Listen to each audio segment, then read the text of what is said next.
Hello everyone, it's me, Matthew. Hi, it's Monday. It's time for a fucking another Mattsy Monday. Whoa, whoa, I wish it was Sunday. Fucking Sunday. So, obviously, I've kept pretty quiet about this Vax thing and COVID thing because I just don't feel like I know enough about it to come across as an expert. But considering how much of an expert everyone else seems to be, I might as well throw my threepence in there because it seems to be, for better or worse, one way or another, affecting a lot of people. Whether it's affected them now or it's affected them past, and I'm getting irritated by the amount of holier than thou preaching that seems to come from some quarters. So I just thought I'd share my opinion about it, if you will. You can't persuade, you can't shame or persuade someone to change their beliefs. It's as simple as that.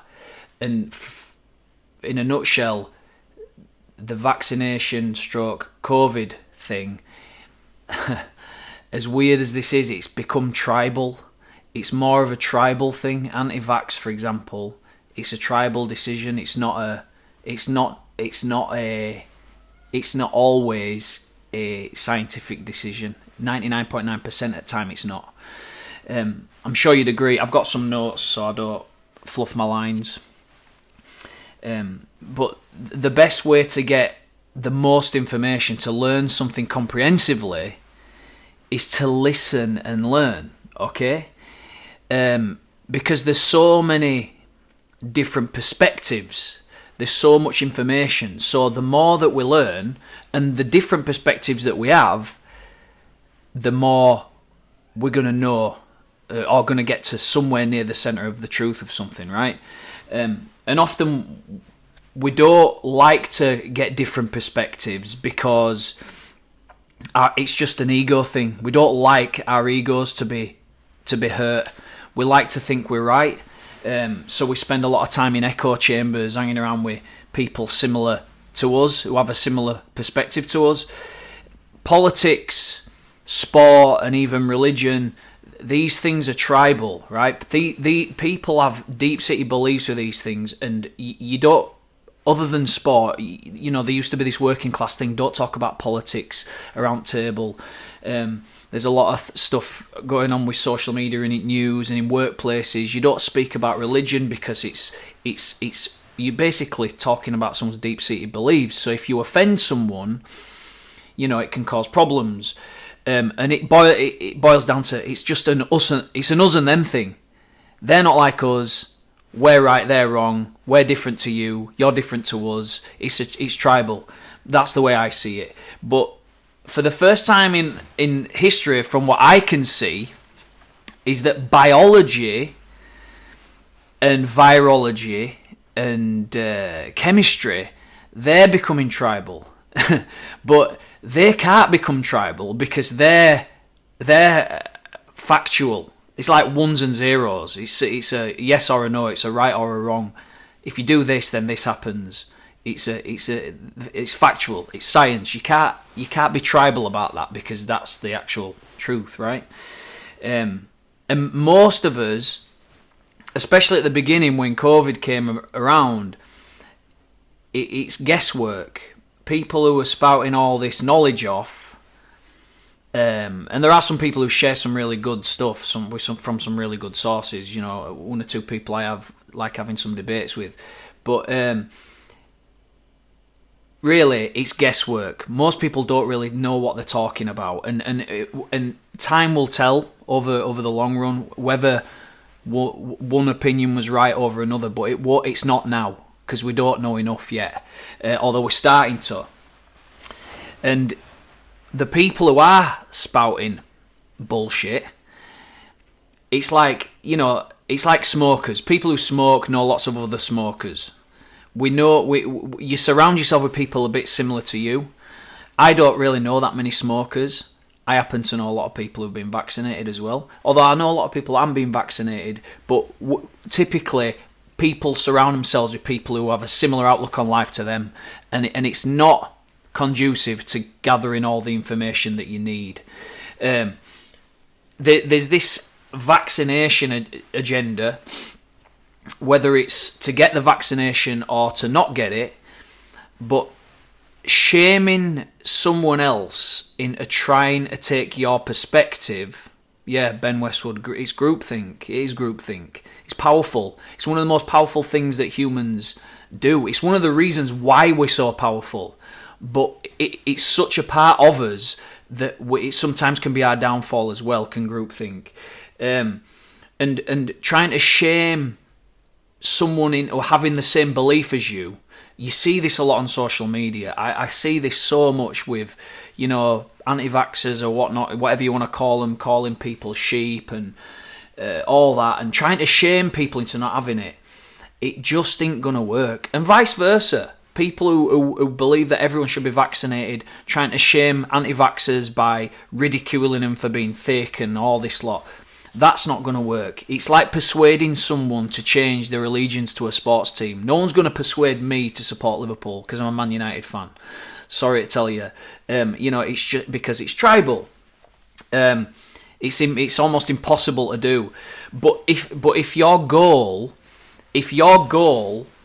is to protect your group's viewpoint over getting to the actual truth of the matter, then there's no openness to a conversation, right? So if you're more worried about protecting the narrative from your group than to actually get to the truth of the matter, then there can't be a conversation, and conversations are the only way that humanity has ever progressed, really. It starts and ends with conversations and with a little bit of violence in between. I saw this post the other day, and it just kind of epitomises it all on social media. So there was a post about how infection rates were going up loads. I can't remember exactly what it was, but it was in the corner where it shows the reactions. There was just loads of laughing emojis. But the actual message from the article, or from the whatever it was, I think it was an article, was quite bad. It was quite a bad message. It's clearly a lot of people had suffered, but there was a lot of laughy emojis, laughy faces, basically saying, "Ha ha ha! I told you I were right all along." And this is the kind of problem that we've got. It's about, if you've got a self-serving, it's a self-serving agenda of it. You just want you to be right. Who cares as long as you're right? This is the kind of attitude of people that we're dealing with, and this kind of person, they won't hear another side. They won't hear another side to the argument, and it goes back to that us and them thing.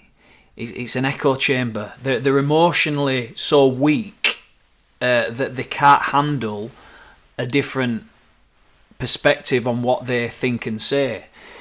And the fact is that no one could ever know everything, could we? We're only as clever as the books that we read and the information that we get. Although, here's a fact I've written down. Fact: most people's immune system can handle COVID. All right, so this is where it starts getting a little bit tetchy, because most people's immune systems can handle COVID. But here's another fact: people without the antibodies, whether that's from already having it or from having a vaccination, they suffer more. So the people without antibodies, on aggregate, will suffer more than people with antibodies. And we find this out through institutions like, science, like the World Health Organization and stuff like that. And it's important that we trust institutions. There's a lot of mistrust in institutions, and a lot of that, I believe, has got a lot to do with Donald Trump and all that bollocks from the last couple of years. But trust in institutions benefits the whole of humanity, providing those institutions are trustworthy. Okay? And at the end of the day, someone some groups, some people are more right than most. There is some people who are the most right, and we have to trust in those people, because the downside, the failure of them getting it wrong, will cost potentially millions and millions of lives. And the risk that we have, the risk that regular people like me and you have, who know nothing, who've just got regular jobs and just do regular, normal, boring stuff, the risk we have is we're weighing up the newness of a vaccination that's untested versus a lethal virus. So which would you say is more dangerous? A new vaccination that's unproven, not untested, unproven, or a lethal virus? I know which one I'd prefer to get my antibodies from. All right, but this is an actual way that people have to weigh it up. So it's understandable that people don't want to take a vaccination. The COVID vaccinations testing, the tests for the vaccinations that people have been getting, apparently were the most successful trials of any vaccination ever.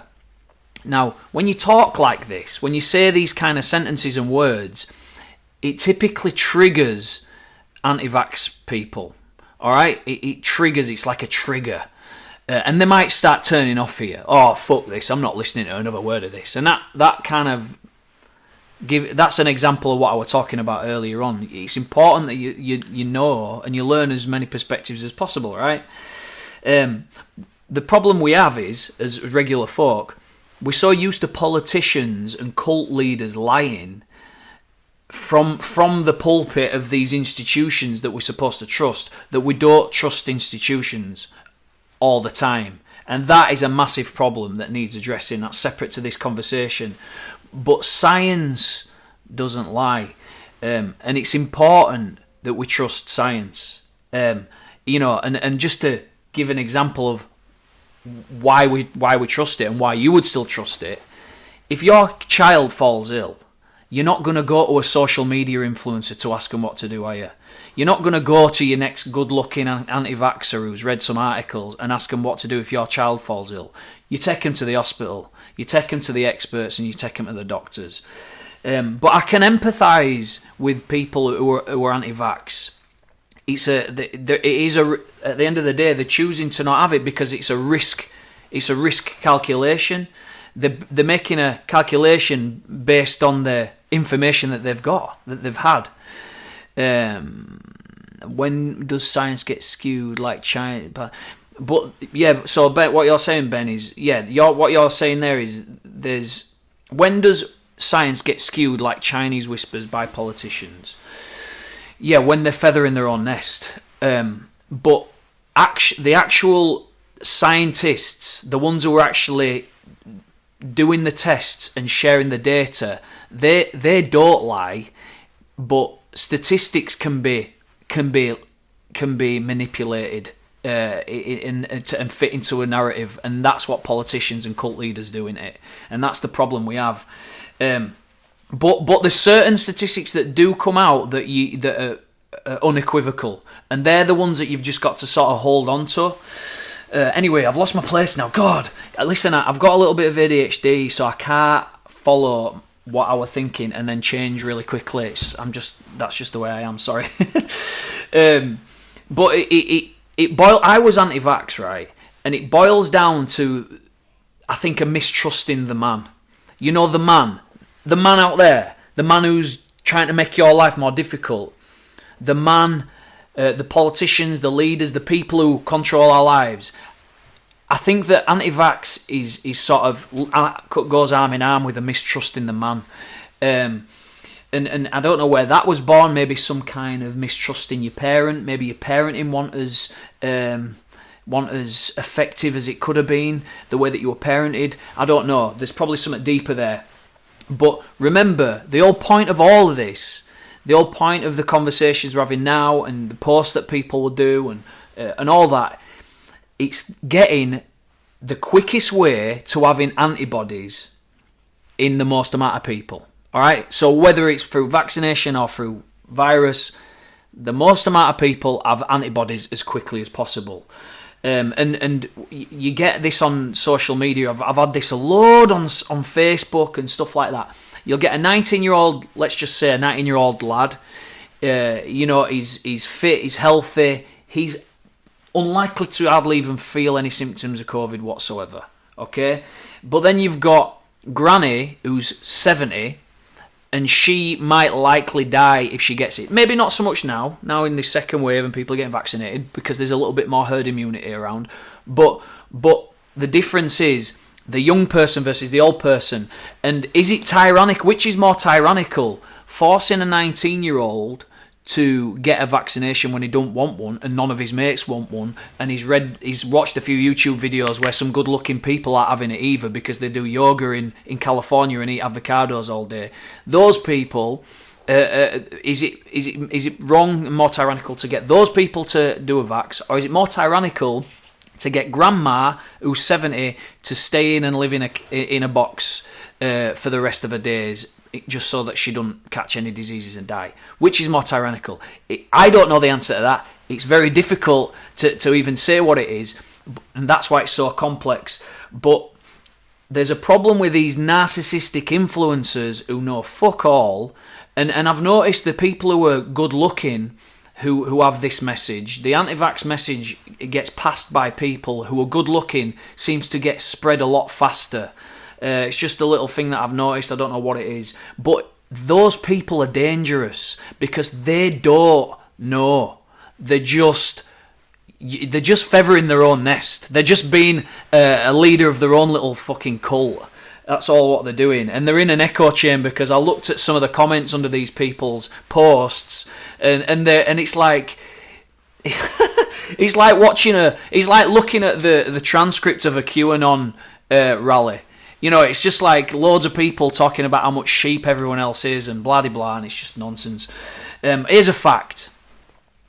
Polio, diphtheria, tetanus, and loads of others have ended because of vaccinations. Now, I get that COVID and these other things are slightly different, but my point is vaccinations have eradicated so many diseases. And back in the day, people were forced to have vaccinations. We were forced. Do you remember having your TB jab at school? It was horrific. It looked awful. It felt awful. You got a big blister, but you were forced to have it. You didn't get a choice. But these vaccinations that we've had have literally saved millions and millions and millions of people. Now, what if we would have let them face those diseases naturally? We would have lost millions of lives, right? And it's like going back to the Dark Ages again. The reason, do we just let those people die? If we could go back again, if you were an anti-vaxxer, would you go back in time and prevent those people from having the vaccinations for polio, etc., because of untested vaccinations, because you're putting an unnatural chemical in your body? No, you wouldn't have done that. And if you would, that's dangerous, because we have the benefit of hindsight with that.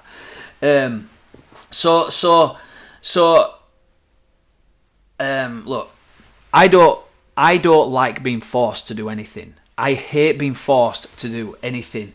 And the fact that there's thousands of people protesting in America, in England, in London, in all these different cities, these major cities, thousands of people turning up to protest about vaccinations, about masks, about whatever. That's a testament to the days that we live in. We have a choice and we are allowed to do that. So, it's not all bad. At least we have a choice now. But ultimately, it's the experts that know and not those people. Okay, right. We've got another fact. Fact! More people... Hang on. I don't know what that means. That's a no. I don't know what that means. Here's a fact. There's more people in the world now than there's ever been. And there's more and more and more people all the time. The amount of people in the world keeps growing. So we need new ways of managing that many people. It's difficult to manage that many people. It's unprecedented how to manage so many people in one go that are so interconnected with each other.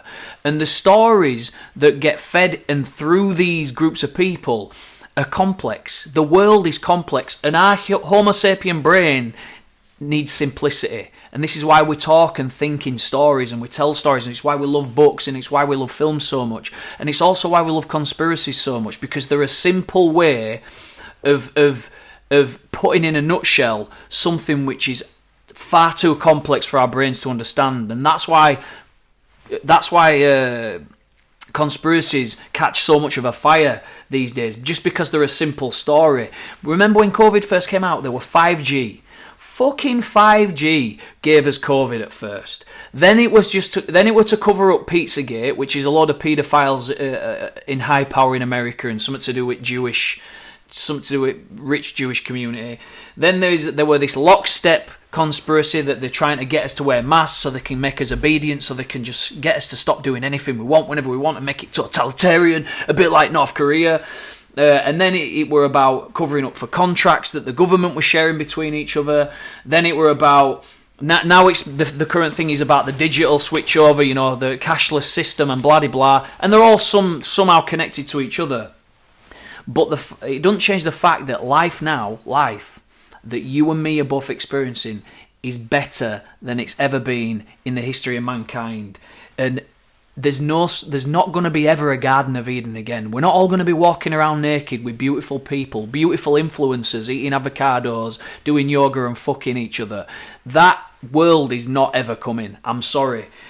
Just accept it. We have to manage the circumstances that we're currently in. There isn't a big plan to control everyone. The world is too complex. There's too many groups of leaders to begin with. Never mind people. If our government wanted us to be in a totalitarian state, it would hurt the GDP, which means it would hurt the amount of money that they earn. They don't want to hurt how much money they earn. They want more of it. They want us to be healthy. They want us to be spending money in each other and giving each other money and trading each other. They want that. So why the fuck would they want us all to stay in all the time, vaccinated and staring at a TV? They just don't. Some people do that. You do that. That's why you know that you do that and you're not doing enough with your life. That's what it is. But anyway, back to the vaccination. I'll just wrap up. I know it's been a long one. Okay, vaccinations and COVID. COVID is real, right? COVID is actually a real thing. I'm sure we'll agree that, right? The quickest way to get the most people with antibodies in their body is the best way. And whether that's through everyone catching it or through everyone getting vaccinated, either one is fine. But the problem with getting it through natural ways, i.e. getting COVID and allowing nature to take over, which I can completely empathise with, and this is what I thought at first. There's an exponential risk there, because you could pass it on to 2, pass it on at 5, or pass it on at 10, and it could kill grandma, it could kill your disabled little brother Nathan, and all this. So there's an exponential risk there, whereas there's not an exponential risk with vaccinations. Peanut butter kills more people and harms more people than vaccinations do. Peanut butter. So if you're so bothered about vaccinations, stop eating fucking peanut butter on your cracker.